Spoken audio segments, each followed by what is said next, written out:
What's up, everybody? It's your boy CJP the Trucker. Yeah, just checking in with you. I got in a little early today. I'm at a Home Depot distribution center here in Baltimore, and yeah, I got here. I was a little too fast, so I got here a little too early. So yeah, they have my appointment time was at 1, which I should have seen, but I would have taken my time. I just wanted, get in and out as quick as possible, get on that money.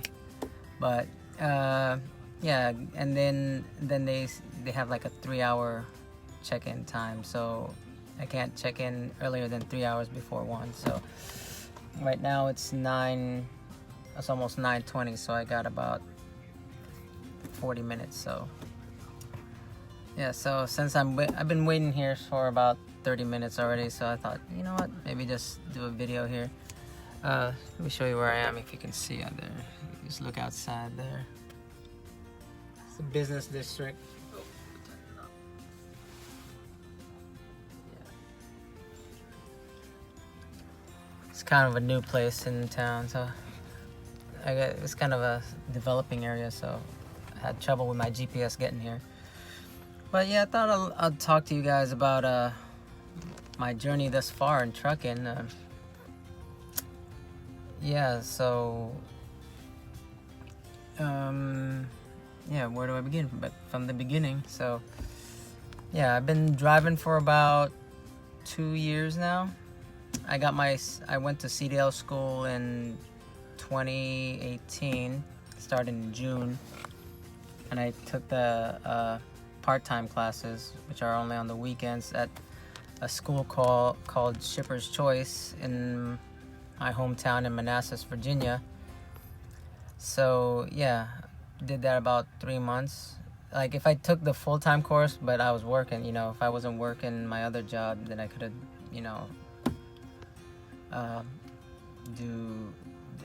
could have done it in a month, because the regular time classes are in a month, and then they have like the part-time, which are done only on weekends, which winds up being about 3 months. So July, August, yeah, about 2.5 months to 3 months. Yeah.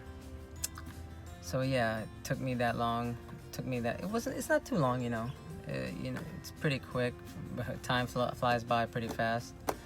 If anything, I'd like it to slow down a little bit. But yeah, so yeah, I got my CDL at the end of September. So before trucking, I was working 3 jobs. I was doing my main job 9 to 5, which was doing data entry. I did that for 10 years, actually 11 years, I think. Yeah, 11 years at that point. And I couldn't, it's a entry-level position. I just got complacent, and then just thought I couldn't do any better. Then I got the bug to get my CDL. I've been watching truck drivers YouTube, living vicariously through them since 2014, but never had the guts to pull the trigger. And before that, I was like neck deep or head deep in debt. So running a Ponzi scheme with credit cards, trying to get credit cards to pay off credit cards, and then I finally got my life in order.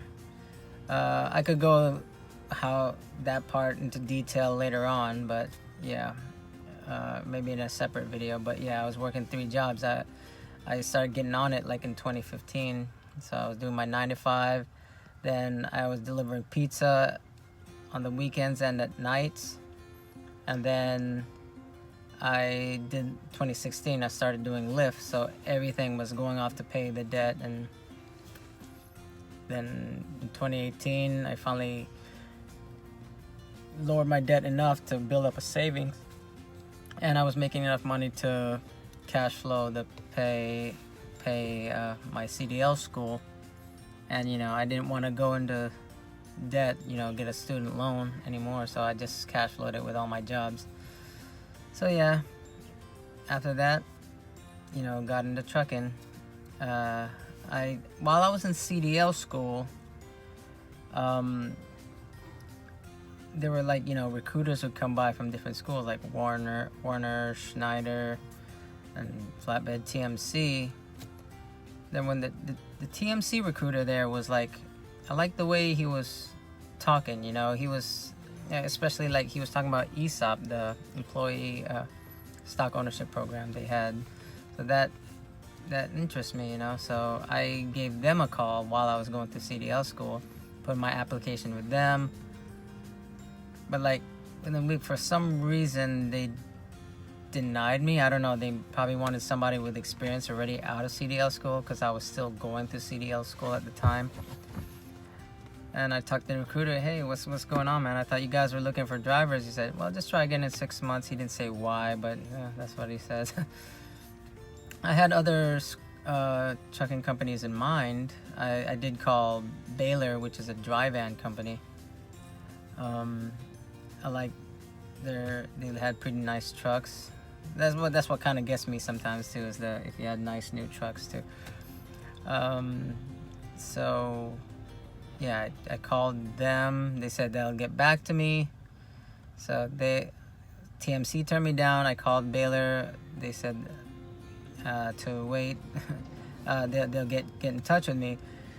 So while waiting for them, I said, you know, I'll just put a whole bunch of them out there. I actually applied for another company called JNR Schugel out of near Minneapolis, Minnesota, New Ulm, Minnesota, right?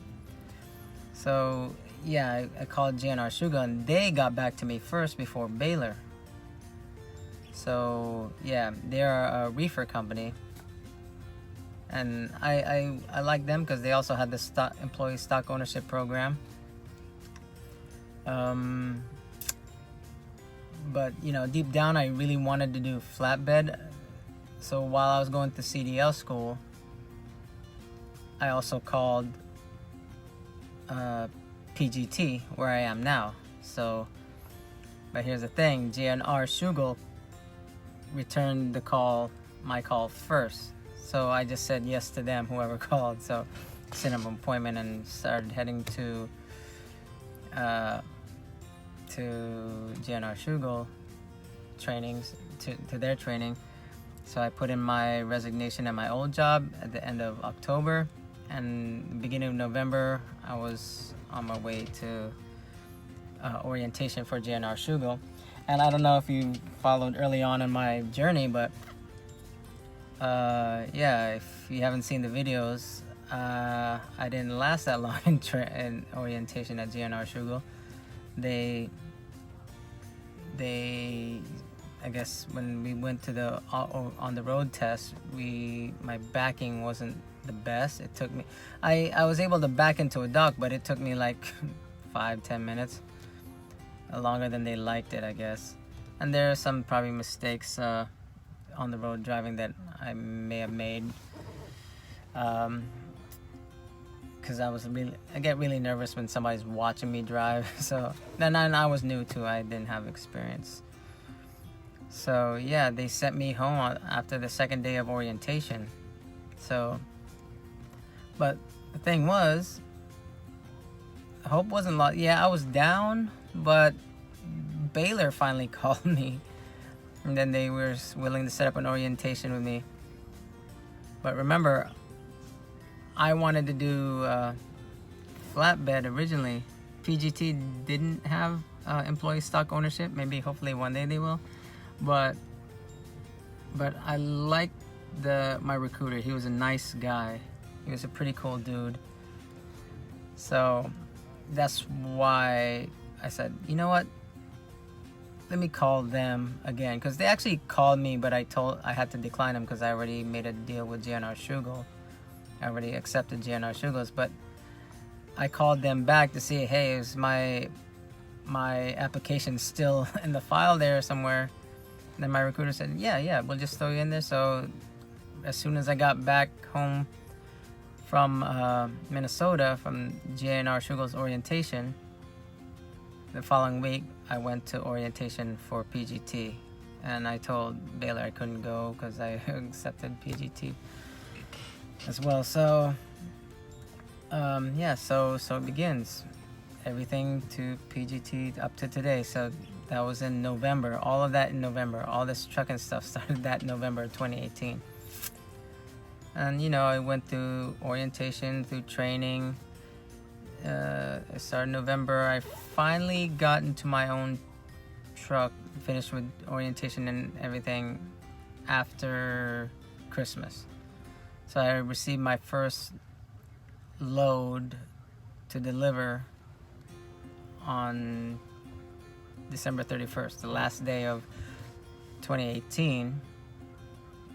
And yeah, went home for New Year's, which I didn't know. I didn't know how to manage my time or anything yet. So yeah, I thought I was gonna reset during New Year's Day, but a buddy of mine who also works at PGT, who followed my videos, so we became friends through there.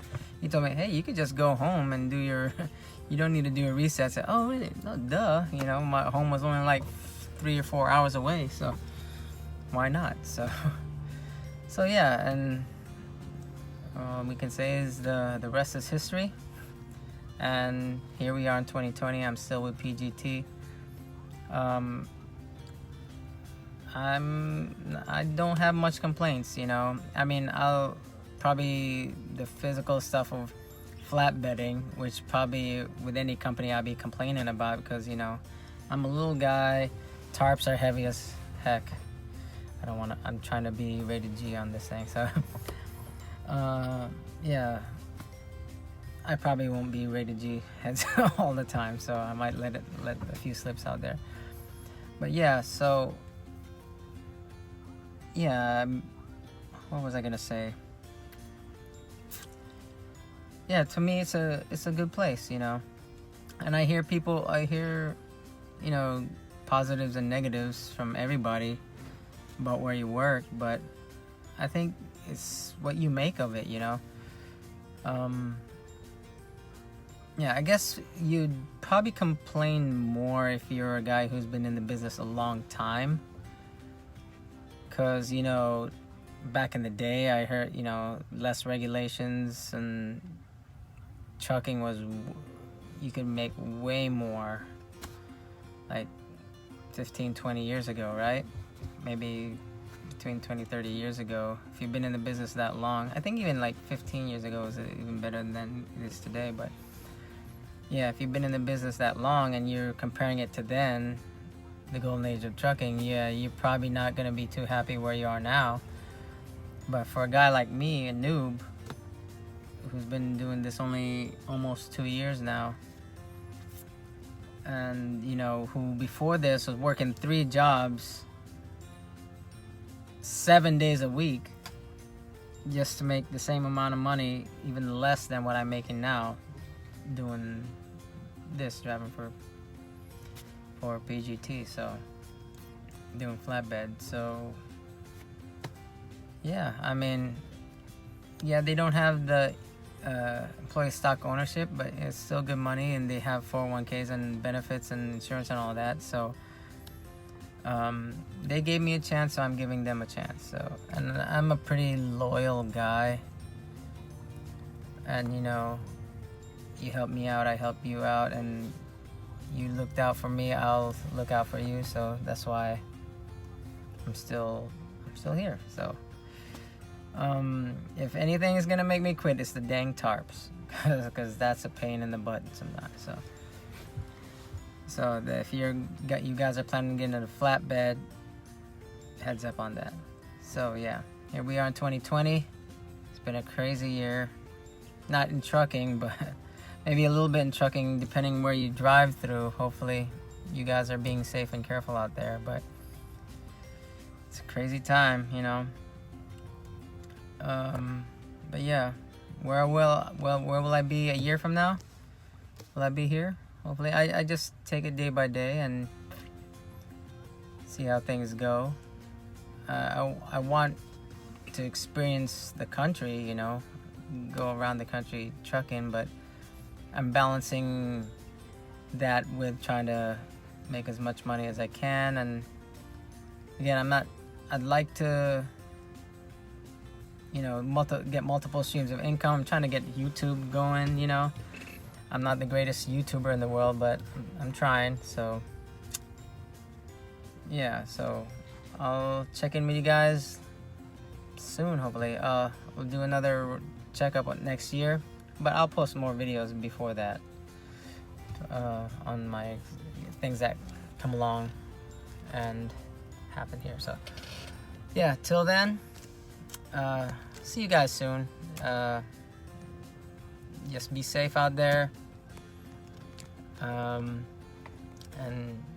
yeah, keep it safe. Be good to others, and keep the rubber side on the road. All right, y'all. Peace.